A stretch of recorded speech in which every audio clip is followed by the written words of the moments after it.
Hotep, brothers and sisters, on this magnificent day when we have gathered to celebrate ourselves, to reassert our commitment to fight and win as African people, I would like to start by giving thanks to the Supreme Force, the one responsible for all that is, the one whom we call by different names, Amon-Ra, Olodumare, Ama, Bondier. It doesn't matter. There's only one, and is Almighty. I would also like to give thanks to the Loas, the Vodou spirits that have allowed us to gather here tonight, that have allowed me to travel safely with my wonderful husband and our beautiful children, so we could be here tonight with you. I would also, of course, want to thank the ancestors who walk with us and protect us at every given time. If only we knew it, and if only we could open our hearts to them. And I would also like to thank the brothers and the sisters of the Pan-African Congress movement for their hard work and for their commitment to putting this together. I know it's not easy, and I want to thank you from the bottom of my heart for inviting me to share this space that you have created out of love for African people. I truly, deeply appreciate it.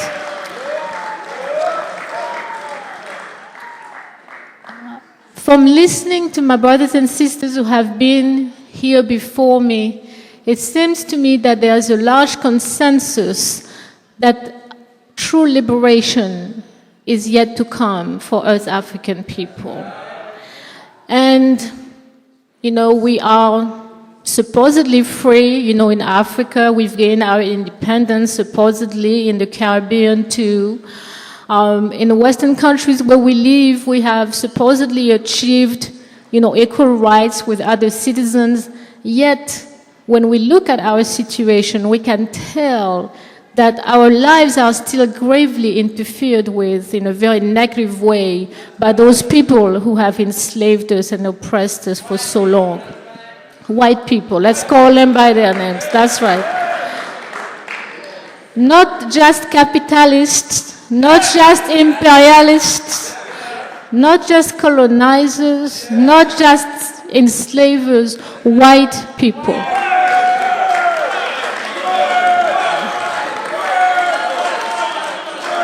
All right, thank you. And I think that the reason why this is the case is in large part due to the fact that we are still enslaved and indoctrinated into their culture. Now, I want to make it clear that I do not believe that we are worse off today than we were during slavery. I think, in fact, it's an insult to our ancestors to even suggest something like that. For what they've gone through, we have to give them respect, because truly, it was pure hell, you know. My son was telling me, how could someone say that? They could kill us as they pleased. They could rape us as they pleased. You know, they could do all kinds of horrible things. And they did, and never had to be accountable for that, because truly we had absolutely no rights and, other than, living that hellish place that they had created to oppress us. So I won't go so far, but I will recognize, however, that we're still enslaved, and we're enslaved because we are still functioning within their cultural paradigms. And that we cannot expect to be free if we don't break out of their culture and embrace our own culture again.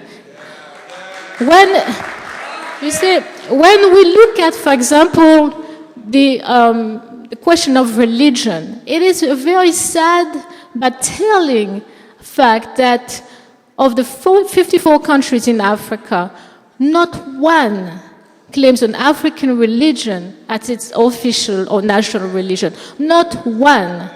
I used to say that Benin was the exception, and I had to be corrected. That is not even the case. What Benin does is that at least it does not claim Christianity or Islam.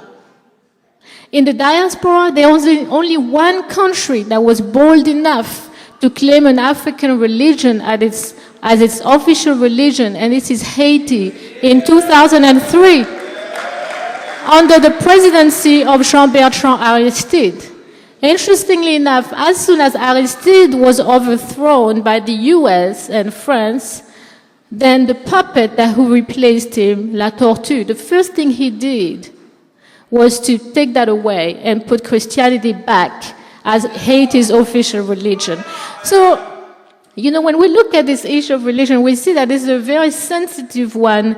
And what's going on is that instead of embracing and our own traditions, spiritual traditions, we instead embracing the religions of those people who have oppressed us. And that is very problematic.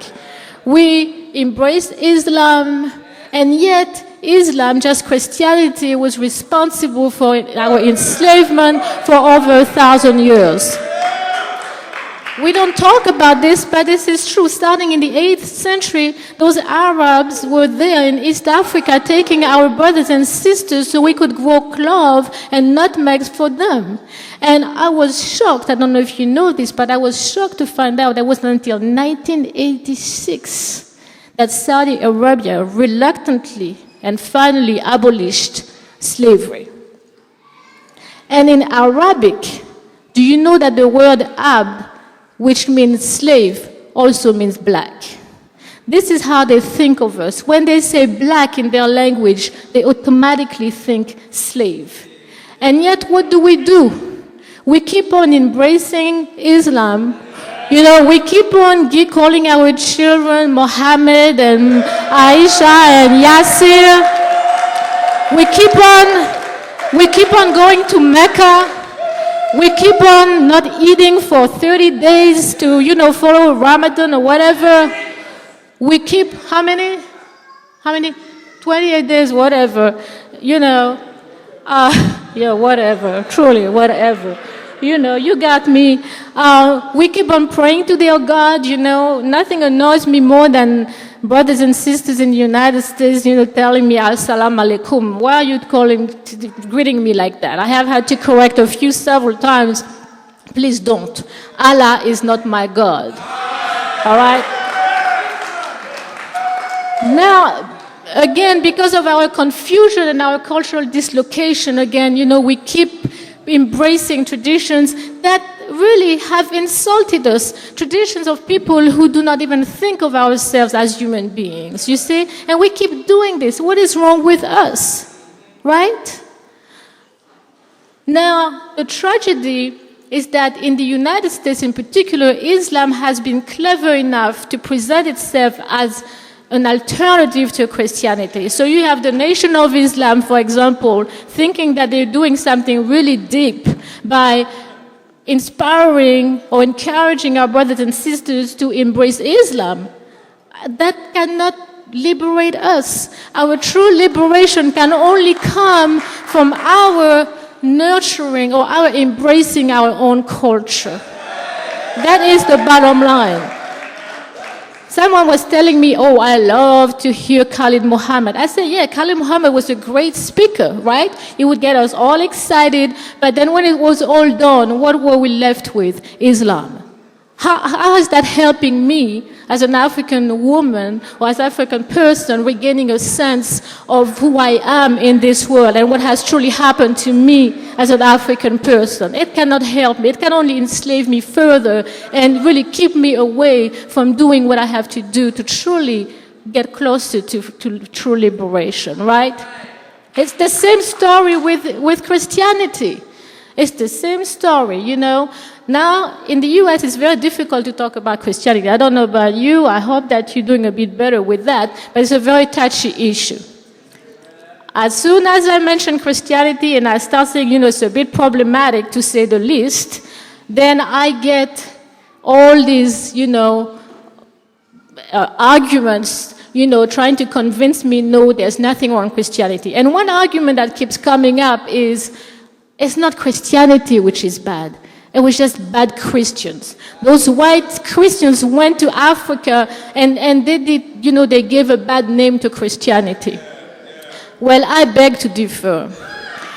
I don't think, in fact, I'll say this to you. In 1455, Pope Nicholas V gave the right to Spain and Portugal to enslave African people. Now the Pope, how could he be a bad Christian? He's supposed to be the representative of the Christian God on earth. So you're telling me that he, the Pope, the ultimate authority, did not know what Christians should be doing or not doing? I don't believe that. He knew exactly. Now the largest plantation owners in the Americas, again, were Christian missionaries. They didn't know what they were doing. The first colonizers in Africa were Christian missionaries. They didn't know what they were doing. No, I'll tell you what. Christianity, those people to me were true to the spirit of their religion. They were not bad Christians. The problem is that Christianity is a bad religion if you're not a Christian. And I'll tell you why. I'm not just making provocative statements. I just want to tell you why Christianity is a bad religion if you're not a Christian. There are three characteristics of Christianity which are very problematic. The first one is that it is a dogmatic religion. There is no sharing of any space. There is only one God, and it's the Christian God. And if you do not believe in that Christian God, what happens to you? You go straight to hell. Is it so? Yes. That's what they taught me. If you're not a Christian, you go straight to hell. I have arguments with my students all the time. They say, look, I say, look, I'm not a bad woman. And they say, we're sorry, ma'am. You know what the deal is. You're refusing Jesus Christ. So therefore, you will go straight to hell. Yeah, that's very simplistic, Well, I say, if heaven is inhabited by the people who oppressed my people, then maybe I should go to hell,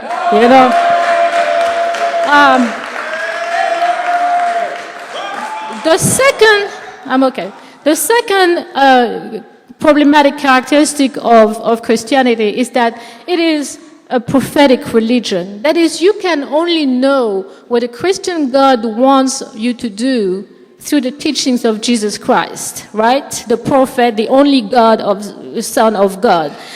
And supposedly, the Word of God, as taught by Jesus Christ, is in the Bible. Now, there's no compelling historical evidence that would make me believe this. There's no argument that Christians can present to me that this book they call the Bible is indeed the Word of God. This is simply an act of faith. I may choose to believe that because it suits me, but truly there's no evidence, right? There's no evidence of this. So people believe that because it suits them, right? But the problem, and this is the third characteristic, is that it's also an evangelical religion. That is, true Christians must go and spread the Word of God, and must go and spread the Bible. And they must impose it on people even against their will. Because they are so convinced that their religion is the only true religion, that their God is the only true God. So again, there's no sharing of any kind, which is why I have problems with people saying, well, our people can still practice Christianity and still be liberated. I fail to see how that could happen. Some people say, well, let's take the best out of Christianity, or let's take the best out of Islam. What best? Our traditions are the best traditions for us. It is that simple. And in fact, when you look at Christianity, you can see, and it's a matter of record, that this is a religion that, despite its claims to be a religion of love, blah, blah, blah, in fact has been responsible for more bloodshed around the world than any other religion. That's the truth. Yet, again, what do? We continue to go to Christian churches. We continue to give Christian names to our children. We continue to go and kneel before a God who looks just like our enemy. And we expect that God to help us solve the problems that the white people have created for us. Does that make sense? None whatsoever. None whatsoever. So, and this brings me to a statement that John Henry Clark once made. And I thought that was one of the most profound things I had ever read and heard. He said that the biggest crime of colonialism was the colonization of the image of God. Listen to this. The biggest crime of colonization is the colonization of the image of God. And what he was talking about here was this equation between God and a white male. And that is so serious because, we are still struggling with this. There are three major implications to thinking of God as a white male. The first implication is theological. If God is white, then who are we black people? Well, they told us who we were, right? They said that we were like Satan, right? We're black. And they said that Africa was nothing but hell.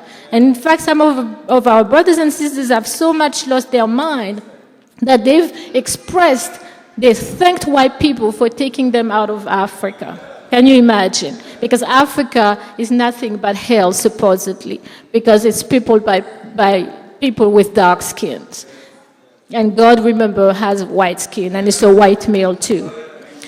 The second implication is political. If the white man is God-like, then it is only natural that he should preside over the affairs of the world. Because the white racial supremacy in this world simply reflects a spiritual, natural order, right? So there's no need for us to challenge an order, cosmic order, if you wish, right? And the third implication is psychological, and that has to do simply with the fact that as a result of thinking of the white man as God, then we have started fearing the white man as if the white man was almighty, right? As if it was not just a regular human being getting up in the morning, going to the bathroom like the rest of us, having all kinds of problems. We look at them and we can tell they're really in a very difficult, messy situation. Yet, we still have this veneration and this, inferiority complex because of that image of God as a white male. And so my point, my message to you, in a nutshell, is that unless we embrace our own traditions, unless we give the white man his religion, we give him back his God. We understood long time ago, we understood long time ago that we needed to give the white man his name back, right? We understood that. The same way we have to give him his white Jesus back. And tell him, you go yourself, you kneel before that white Jesus. But do not expect us to do that any further. These days are over. These days are over. And we have to go back to our own spiritual traditions. This is all the more important for us African women. I say this because in the Muslim tradition as well as the Christian tradition, women are disrespected. We are thought of as unworthy, as impure. In fact, according to the Christian narrative, who brought misery into this world? A woman. Only white people can think of something like that. A woman, only the white man, because he's sick, because he has a problem with women. But for us African people, there is nowhere in the world that we could ever think that a woman would be impure, would be bad, simply because of the respect that our culture has for women. We know that it is through us women that eternity is affirmed and sustained. Through our womb as mothers, we do that. This is very, very special. Personally, and I would like to talk to you a little bit about the tradition I have turned back to, because it's one thing to talk, anybody can talk, but we have to walk the walk. And what I did what I did in 2001, I became initiated into Vodou in Haiti. That was the tradition to which I was very much attracted because I knew that Vodou had played a major role in the liberation of our brothers and sisters in Haiti. And I was very much impressed with that. Of course, as soon as you say Vodou, because of the negative propaganda, all kinds of horrible images come up, right? The dolls with the pins, the zombies, you know, all that crap, all that nonsense that white people have put out there out of fear for Vodou because they recognize its power and because they could not control it. And it is a sad thing because many of us, as a result of our ignorance and as a result of our confusion, we have become afraid of our own traditions. Not only are we ignorant about them, not only are we ashamed of them, but we're even afraid of ourselves, right? When I became initiated into Vodou, my mother told me, please don't tell anybody about this. You know, that was really a source of embarrassment for her. She gave me a list of people to whom I should never, under any circumstances, mention my affiliation with Vodou. And every day the list got longer and longer and longer, you know. And it is sad, you know. And I looked at my mother and said, what is wrong? You should be proud of me. You know, you should be proud of me because here I am going back to the ways of our ancestors, right? Instead, you are ashamed of me, you know. So I would like to take this opportunity to tell you a little bit about Vodou as a way to, you know, educate you so that when you hear some ignorant statements about Vodou, you will be able to correct them, okay? I have quite a few pictures here, but I do not intend to show them all. We can start. And we need to turn the lights off, please. Okay. So we can have some contrast. This is here simply a map of Haiti to give you an idea of where in the diaspora, in particular, we practice Vodou. There are 8.5 million people in Haiti today, and I would say that 99% of them practice Vodou, you know. And of course, the place of birth of Vodou is Africa, West Africa in particular. You see here, Benin in particular, the word Vodou actually comes straight out of the Fon language, Vodou, and Vodou means spirit, God. I went to Benin twice because I wanted to see Vodou in its original, you know, African context. I was not satisfied, if you can move on, I wasn't satisfied with some of the transformations that I had seen in Haiti, simply because our brothers and sisters can move on.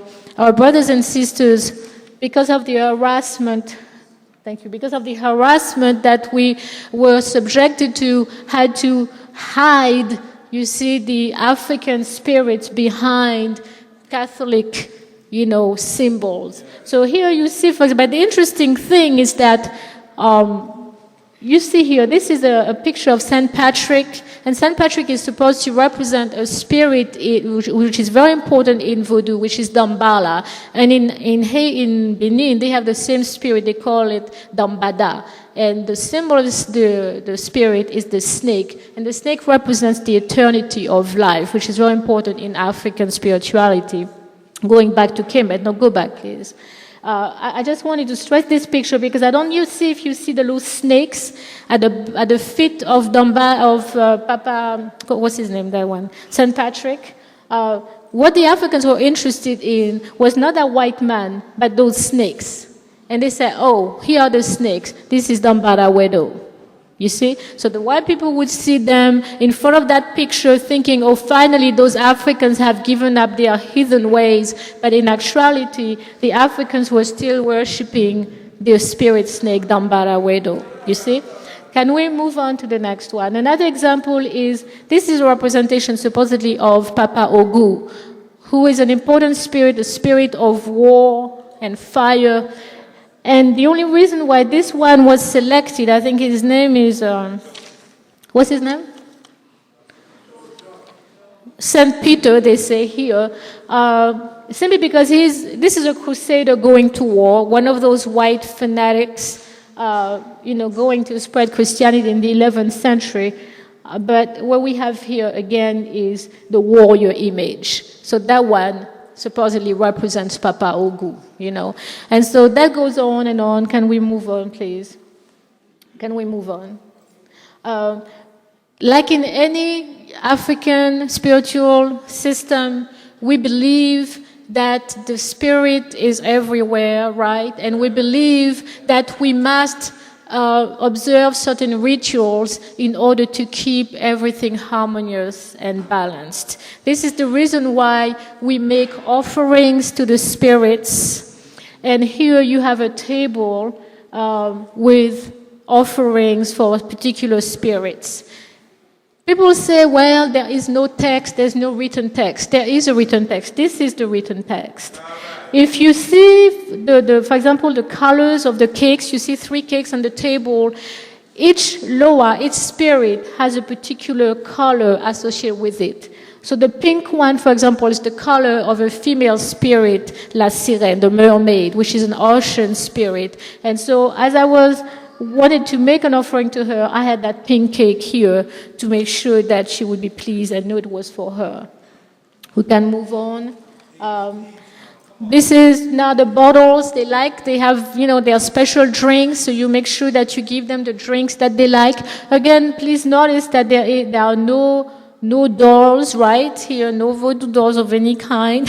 It's very beautiful. If you can move on, I don't want to take too much time. Move on. Again, this is the table. It's a very elaborate affair. It can take, days and days to prepare a table of offerings for the spirits, because we have a lot of respect for the spirits and we want to please them. And we want to please them because we want them to bless us and protect us. So that's the idea.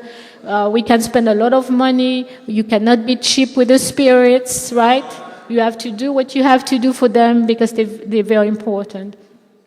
Here is a very interesting picture here. You see 2 women. I will say that African religion is probably the most liberating religion, period. Because this is the only religion where women can reach the highest level of the hierarchy. There is no idea that we are not good enough, that we are impure, that we are unworthy, or all of that nonsense. In fact, I would say that in Haiti, there are more women who are quote-unquote priestesses than there are men. So you find women at the very top of the religion, in positions of authority, and they are respected as such. These are 2 women who are priestesses of the Vodou religion. And we call them Mambos. This is the Hugon, go on, please. Go on, please. You went back to the same picture. Go on. Yeah, some more, please. Here you see a Hugon with his twins. He has 2 sons and a girl. Twins are very important in Haitian Vodou, in Vodou, period. We call them marasa. And twins, in Africa too, in the Yoruba system, it's the same thing. We believe that twins have special powers, okay? So this fellow here had 2 boys, and he had identified one, or the spirits had identified one as the one who would, be or take over from the father when the father would pass on, because it's very important to pass on the tradition. So the little boy to the left is the one who will take over from his father's priesthood. We have hundreds of spirits. Some are very important. Papa Ogu, Papa Dambala, some female spirits, Ezeli Freda, Ezeli Dantor. One which is very important to me in particular, because this is the spirit that sits on my head. We believe that every person has a spirit that sits on their head and guides them. We may not know who it is, but that spirit is nonetheless there. And each spirit is associated with a particular color, particular day, and so on and so forth. So in the case of Papa Ogu likes red. So if you like red, Papa Ogu may very well be the one that has your head, like we say. Wednesdays, Papa Ogu's day. So when we do rituals, Voodoo rituals for Papa Ogu, we will do those rituals on a Wednesday. Then when Papa Ogu comes forward, because we call upon spirits, we make spirits come, we call upon them, then we will make sure that Papa Ogu has the things that he likes. And one of the things that Papa Ogu likes is rum. He can drink a lot. He likes to eat pork. He likes to smoke cigarettes. And he likes to be sung certain songs that are specific to him. So as you become initiated into the religion, all those things are taught to you, and you learn them so you know what to do, and you learn how to honor and serve the spirits. Another important spirit whom I've mentioned already is Papa Dambala. I told you Papa Dambala likes white. His day is Thursday. He likes very sweet drinks. He also likes raw eggs, because snakes like raw eggs, right? So we make sure that we have raw eggs. When we call upon Papa Dambala, we make sure that we have enough eggs, so Papa Dambala will eat the eggs. And Papa Dambala also likes milk, and so on and so forth. So it's just to give you an idea of the different things. Voodoo is a very demanding religion, in the sense that you have to do all those things, and you have to do them right. Yes. Ezili Freda, this is a female spirit. She likes light blue. Thursday is her day. She can be expensive to serve because she likes champagne. She likes candy and refined cakes, Florida water, and she has to have her own songs, okay? So again, remember, there are many and many of them, and you have to learn all those things. But again, those things are part of our traditions, you know? Go ahead. Can you, the next one, go forward, move forward, please. We also do special drawings for the spirits. It's very beautiful. It's really very artistic. You can recognize snakes here. There are always two snakes. There's Dambala Wedo, and there's also his wife, Aida Wedo, because Vodou believes in the complementarity of the male and the female. Very important. So we also always have two snakes. And it takes a lot to draw this, can take hours, because you do it with cornmeal. So you have to be very careful about not spilling cornmeal. Move on, please. You see, this one is quite elaborate. And again, it takes hours and hours to do this, but this is part of your training when you're being initiated. And all of this, because you don't know about Vodou, you may not understand, but everything has meaning. This is a text. So if you know anything about the religion, then you will be able to read this and understand what is being said to you, right? But Vodou is a secret religion. When you're initiated into it, you have to commit yourself to keeping what you've learned secret. And if you don't, you have to be ready to die. That's how the power of the religion is kept. There are only certain things that I can share with you, right? Because if I said more, then I could die. I have accepted that if I should betray that oath of secrecy, that I would die. And we have to keep what we know secret, because this is the power. This is the power that white people have never been able to master. You see, that's why we cannot put it in writing, because that book could fall in the wrong hands. That's why we also have to make sure that when you are initiated, you will keep what you've been taught secret. And if you don't, you will be willing to pay the price. This is no joke. Move on, please. These are the drums, which are very, very important. They all have to be consecrated, right? You cannot, not any drum would do. We cannot use those drums for Vodou ceremonies. There are spirits in those drums, and when a ceremony takes place, we have to salute those drums. Because not so much the drums, but the spirits inside the drums have to be saluted and acknowledged. Can Can we go on? This is here a few very serious brothers. Voodoo ceremonies are very demanding physically. We start around 9 a.m. and we can go on until 5, 6, 7, what did I say, 9 p.m. and we can go on until 5, 6, 7 a.m., whatever it takes, without a break. All right?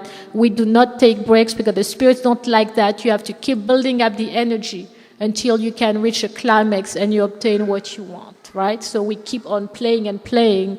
And those brothers are truly amazing. You see one here at work. Was truly very amazing. Can we go on? Here, this is the beginning of a ceremony. You see we're pouring a libation. We're saluting the different spirits, especially Legba. Go on. I just want to show some images. This is, again, you see a woman doing the libation. Again, that goes back to what I was telling you, that women are very active participants and very much involved in Vodou. We, again, same here. It's visually beautiful because we have all kinds of dresses of different colors. And again, the colors are a text. If you know about Vodou, you will know what spirit is being greeted and saluted here because of the color of the outfits. Again, we can move on. Go ahead. This is the brother yells. Go ahead. We believe that every human being has three parts. The what we call corps cadavre. Let me find this here. Which is your body. Then you have a gros bon ange, which is your soul, and you have a petit bon ange, which is your spiritual immortal principle. And we believe that in Vodou, that we can manipulate number 2, the gros bon ange. And we can actually make the gros bon ange leave the body to allow a spirit to take its place, right? And that's how the spirit comes, takes someone's physical appearance, and will communicate with the living. Go ahead. This is the woman who's been mounted by a spirit. And when you're mounted by a spirit, because it's not you, the spirit can do all kinds of things because the spirit is not following physical laws but metaphysical laws. So, for example, you will be able to eat pieces of broken glass without being hurt. You can walk in fire and you will not get hurt because it's not you. The spirit is doing this, and so your body, obeys to different laws. Go ahead. Some more, we can move on. These are, again, people mounted by spirits. And there's nothing scary about it. They don't come to kill people. They come to give messages to people. In fact, they are called upon by people who want to ask them questions. That's another one. Go ahead. That's a snake. Papa Dambala comes as a snake, so he's crawling on the floor. He's going to be fed some raw eggs. Can we move on? One thing that we do, this is me on the left. I was getting married to a spirit. That's something that we do a lot in Vodou. We marry spirits simply because we may be closer to some spirits and we want to secure their protection. We want to make a statement about our closeness to them, so we will marry them. And the ceremony will be very much like a human ceremony. So here I am, the bride, and the sister next to me was being mounted by a male spirit. Again, going back to the male-female thing, a male can only marry a female spirit, and a female can only marry a male spirit. Okay, the female don't marry female, and and all that stuff. We're very clear about that. Again, some sisters dancing. Just to show you, it's very beautiful. Go ahead, please. I just want lots of dancing, lots of chanting going on. Go ahead. Go ahead. Again, praying going on. You can see those pictures in the back. Now this is the beginning of the initiation process. The first thing is that they're going to wash your head with leaves. So now they're preparing the mixture. Go ahead. Go ahead, go ahead. Now they're washing the head. Go ahead, please. I do not wish to spend a lot of time. Now, they're cleaning up the head. You're getting ready to receive the spirit, so they have to wash your head. Go ahead. Move on, move on. Here it's very interesting. This is one of the most important times of the initiation, what we call le boulezin. You are taken out of wherever you were kept in secret, and they will bring you out so that you can be tested. You have to be tested during the initiation, and the major test here is that they have dumplings boiling in oil on the ground, and they will bring you out and have you present your hands like that, and they would put the boiling dumplings in your hands, and they will squeeze your hands, and you have to open your hands and show that you did not sustain any burn. That means that you passed the initiation successfully. If you did, which they would know by then because you would have screamed out of pain, then you would have to redo the whole process again. But that means that you've reached a level in terms of your consciousness, right? Because you can touch fire and not be burned. So you're ready to go out there and do what you have to do. Here, people coming back from, I don't want to get into this too much. This is a picture of a Vodou temple in Haiti. You see, it's a very important time when people are initiated. You have people coming from all over to sell things and to be a part of the dancing, the singing. Go ahead, I'm almost done.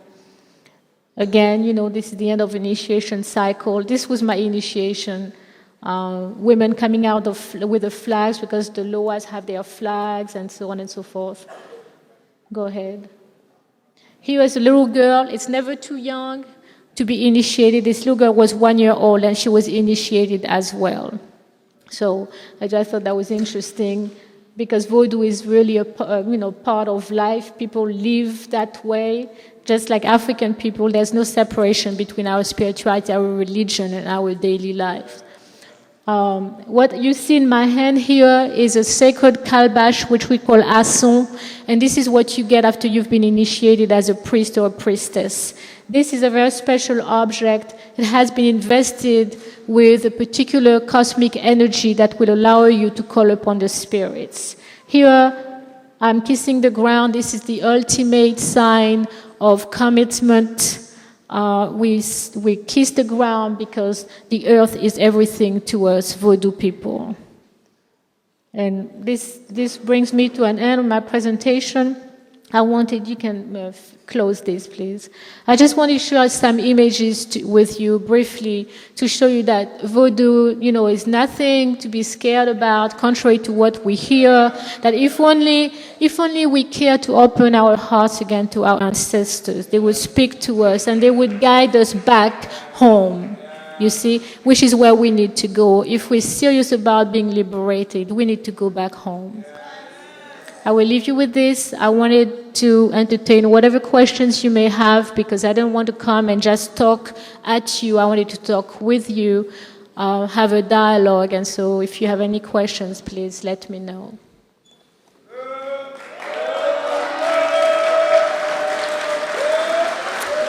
Thank you very much.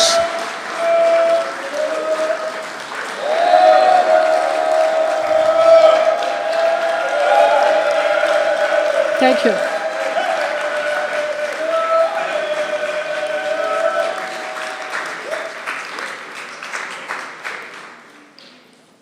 Any questions? Yes.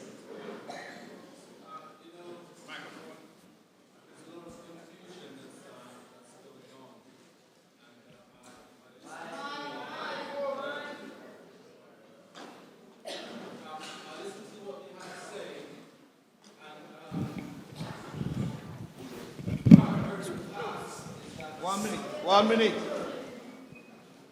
1 minute, Michelle. Sorry. Yeah. What I've heard in the past, even from some of our own scholars, even in this arena, is that Africa gave us Islam and Christianity. And they go on to tell us that Islam and Christianity in its pristine form is part of African religion. And they say that these religions were corrupted and contaminated by the Europeans. And now I'm sitting listening to you saying that these religions are anathema to us. What are we supposed to believe? If we're going to have a message, the message has to be consistent and it has to be delivered the same by everybody.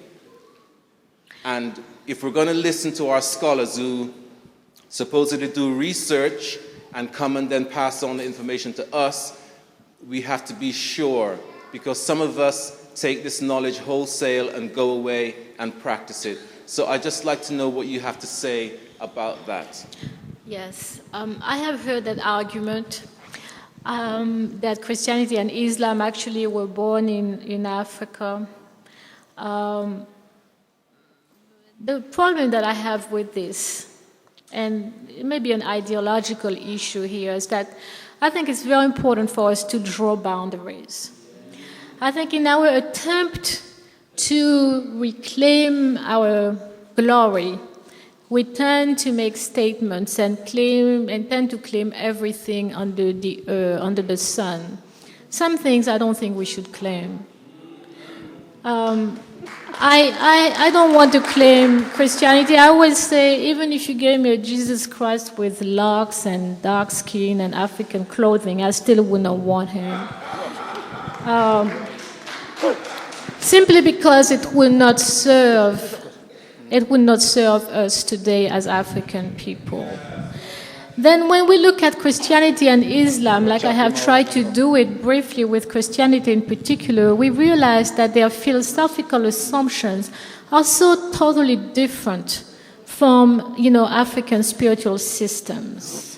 You see, the fact, for example, that Christianity and Islam are both prophetic religion, as opposed to African religion, which is initiatic, where you don't have to have someone standing in between telling you what God wants or doesn't want, where you can make God by calling the Spirit to come and speak to you directly. That's a totally different approach. And I'm much more comfortable culturally in that space than I will ever be in Christianity or Islam as an African person. So yes, maybe that there are roots. In fact, we know that there are roots. We know that Moses was initiated in Egypt. We know that Moses was an African man. But now we are also told that Moses could not have written the Old Testament. So now what do we do with, all that? Again, as I said, for me it's an ideological position that we need to draw boundaries in terms of what is African and what is not African. And we have to be clear. Because if we're not clear about this, if we just try to claim everything, then we will start claiming things that are really not good. For example, I'm just waiting for people to start telling me that homosexuality started in Kemet.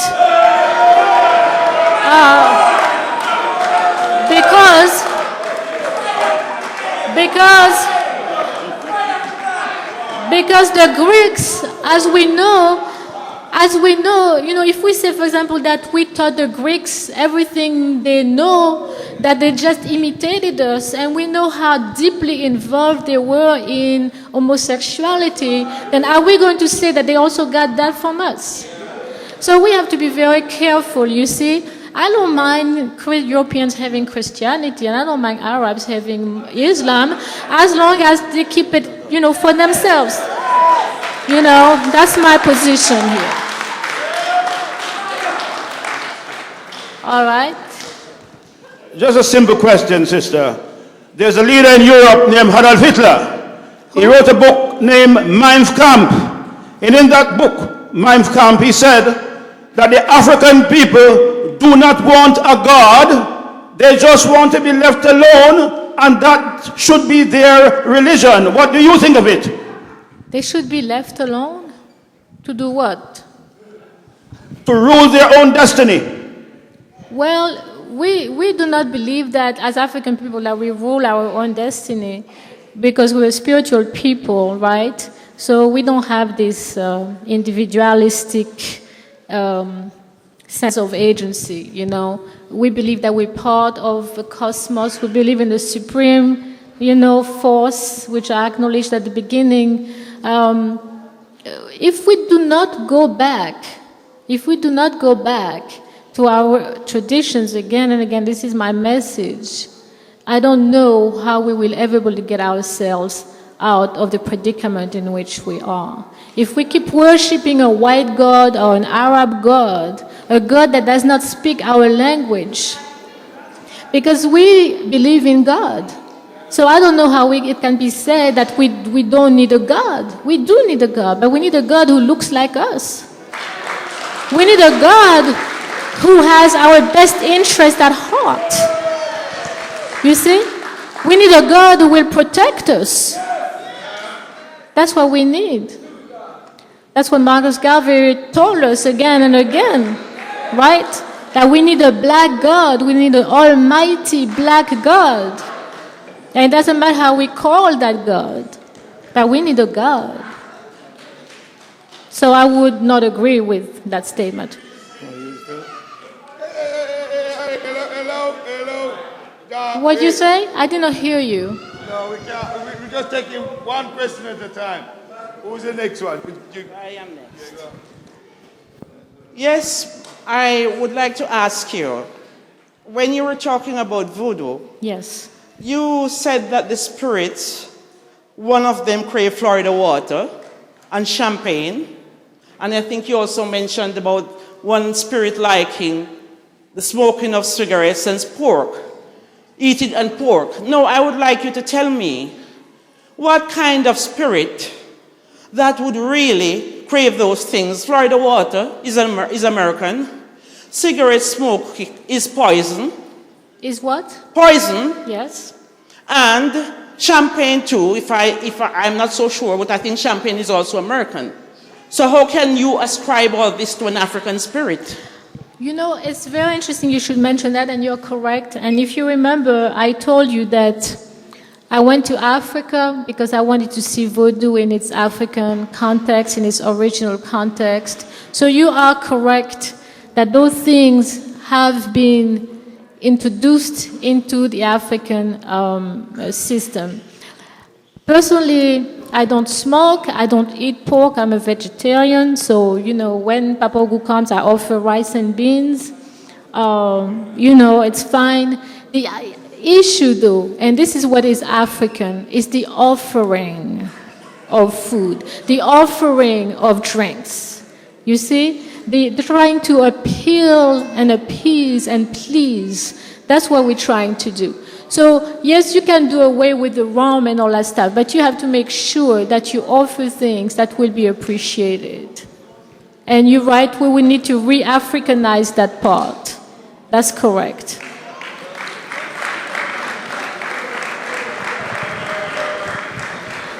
Greetings, my sister. Greetings. I was wondering, in terms of our religiosity as African people, I was wondering, are you familiar with the Da Vinci Code? No. Okay. Then there's no point in asking the question. Thank you very much. But maybe you can educate us. I would like to know about the I am not. I've just seen clips of it, and in terms of African people, I was just wondering if you thought it would make any difference to us uniting, or it's just another distraction for us in terms of African people. I could not answer that. Thank you. Any other questions?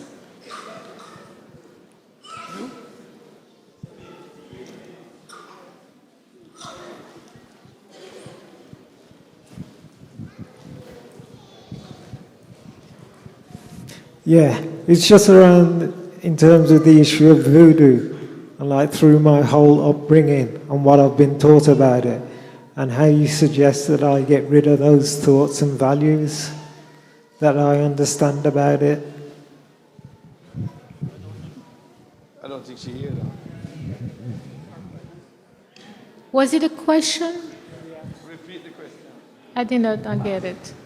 What is your question? It's about, in terms of through my upbringing and what I've been taught about voodoo and what it represents, how do you suggest that I get rid of that? Because those are my thoughts and values around it. That is what I've been taught. So you've been taught negative things about Vodou, and you want to know how you can get rid of them. Yes. I think the best way is really, truly to educate yourself about Vodou. You know, you can read about Vodou, you can talk to people who practice Vodou, and you should make every effort to, you know, attend Vodou rituals so you could see for yourself how beautiful it truly is.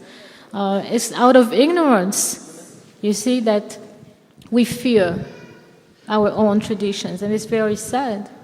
But I appreciate your honesty because, you know, I think most people, you know, have that fear, whether they admit it or not. Let me just say maximum respect to my sister Thank you. and my brothers and everyone that's here today. Today is African Liberation Day. My name is Bill Duffus. I just wanted to say, you know, maximum respect in relation to the issue being highlighted, because one of the fundamental destruction of our people is fear. And the issue of the voodoo, which is clearly one of the most fundamental aspects of our faith, has been pushed by the people who have enslaved us. And this is why today, and I'm glad you are here, because recently I saw a very serious situation in Haiti in relation to a war. And I'd like you to explain that a little bit more for me.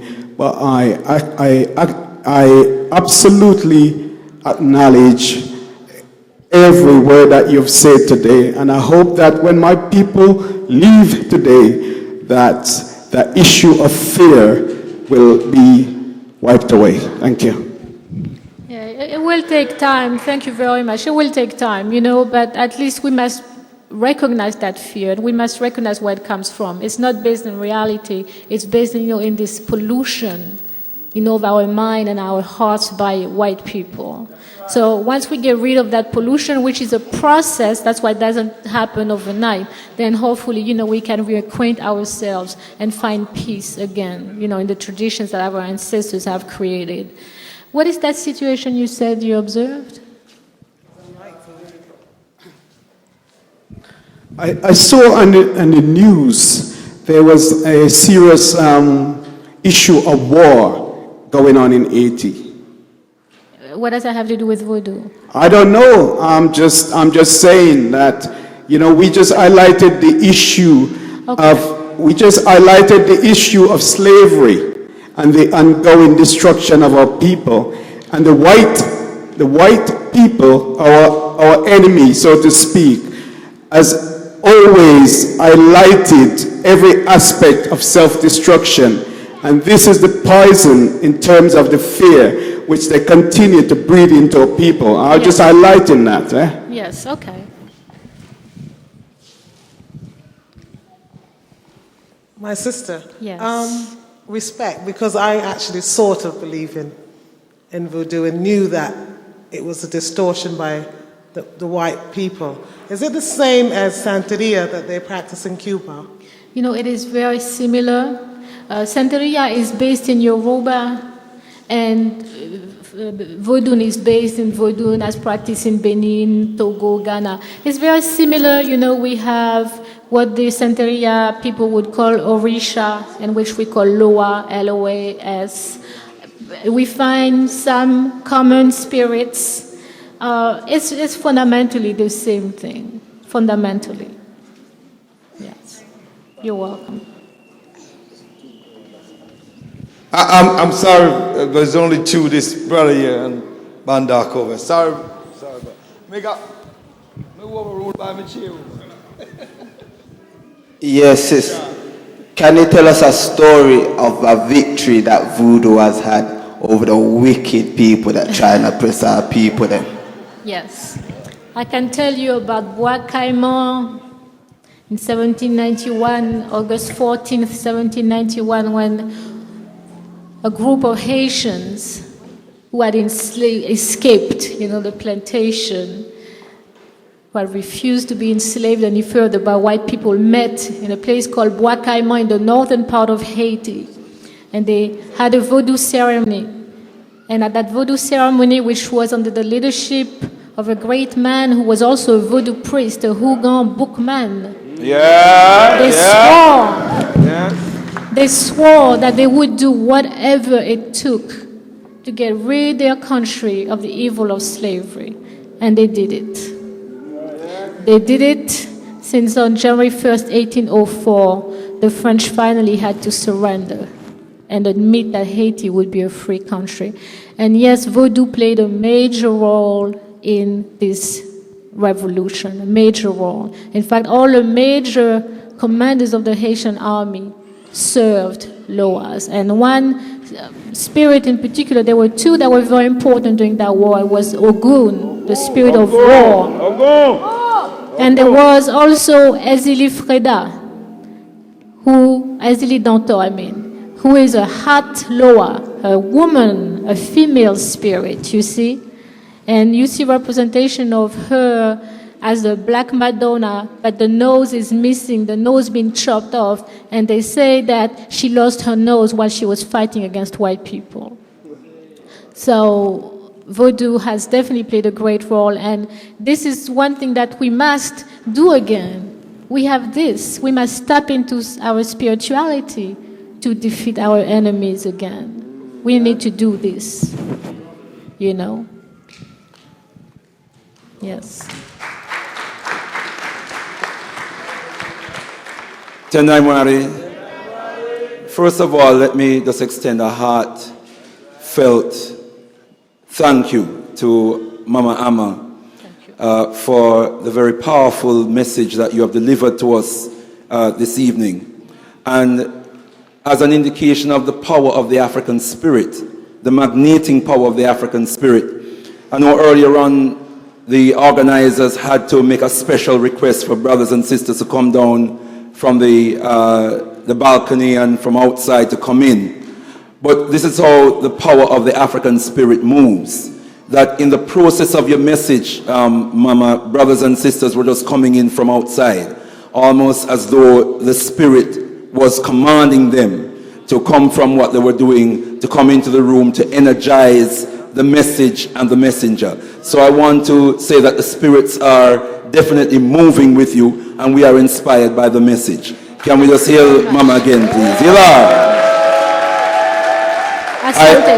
I do want to ask a question, and I just want to make a very quick comment on, I believe it was the first question that was asked about the origin of Christianity and Islam and whether the root of it is actually African.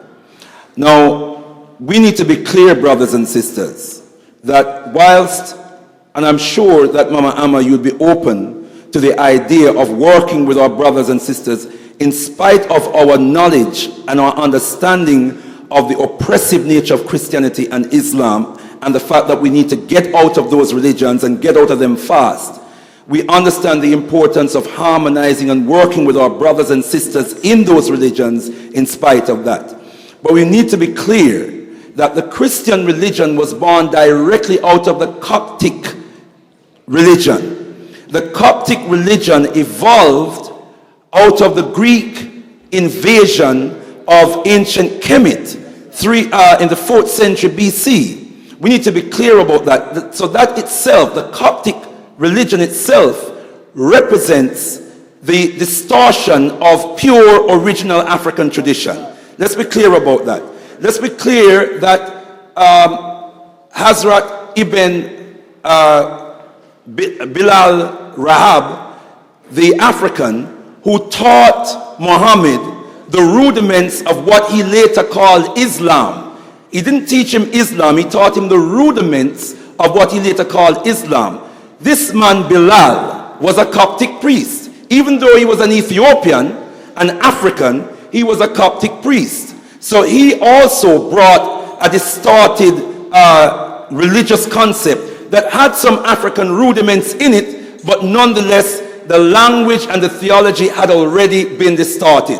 So we need to be absolutely clear about that. Now, the message, I think, from Mama Ama, the clearest message is that if we don't return to our African spiritual traditions in its purest form, liberation is impossible. Liberation is absolutely impossible, and we need to be clear about that. There is no civilization, there's no civilization or kingdom or culture that we as African people ever evolved in Africa without our spirituality at its core. That is what gave us the intellect, that is what gave us the spiritual motivation to build these great civilizations. And my question is, you mentioned Aristide and his pronouncing Voodoo in 2003 as the religion, the official religion of Haiti. Yes.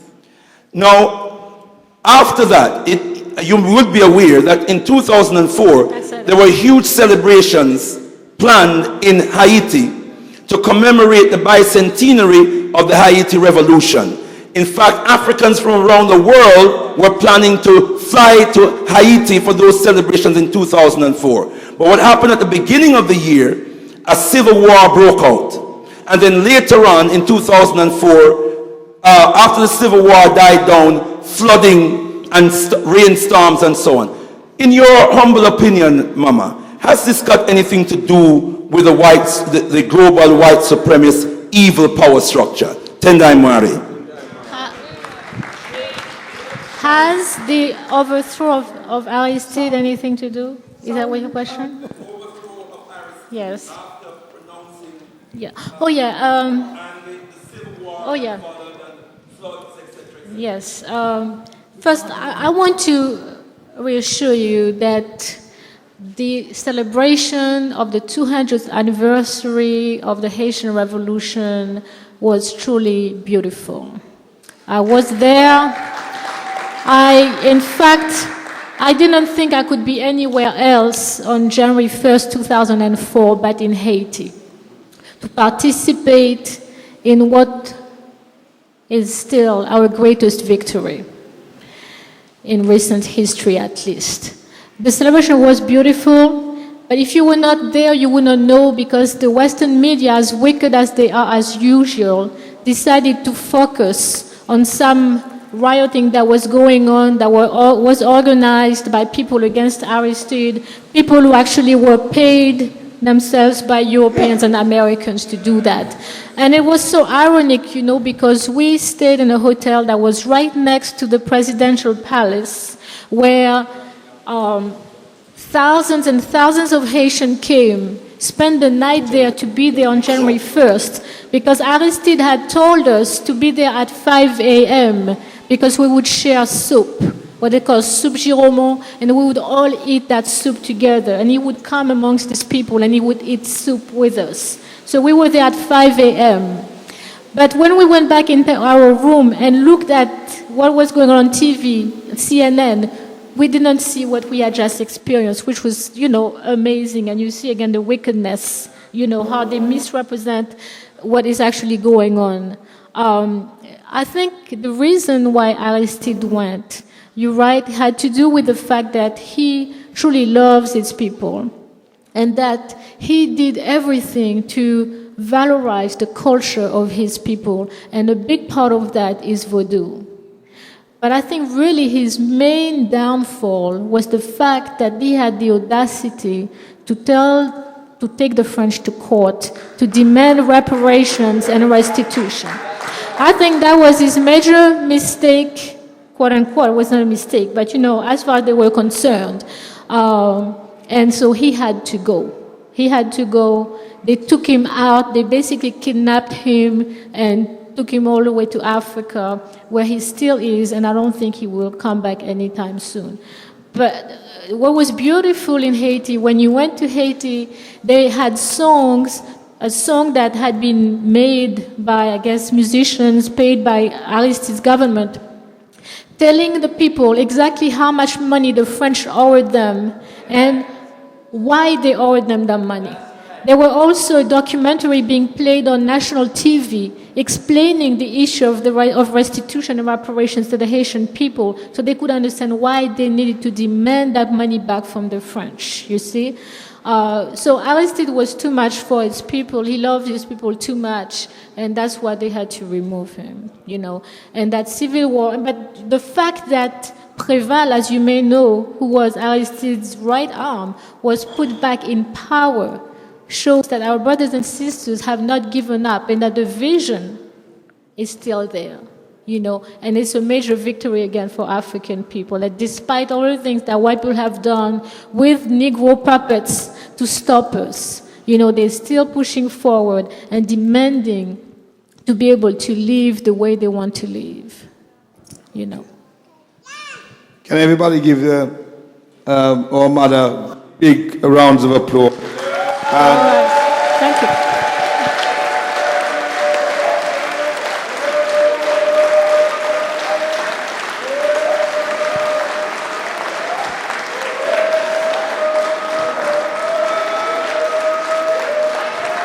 Thank you very much. Asante Sana. Sorry, Pungi.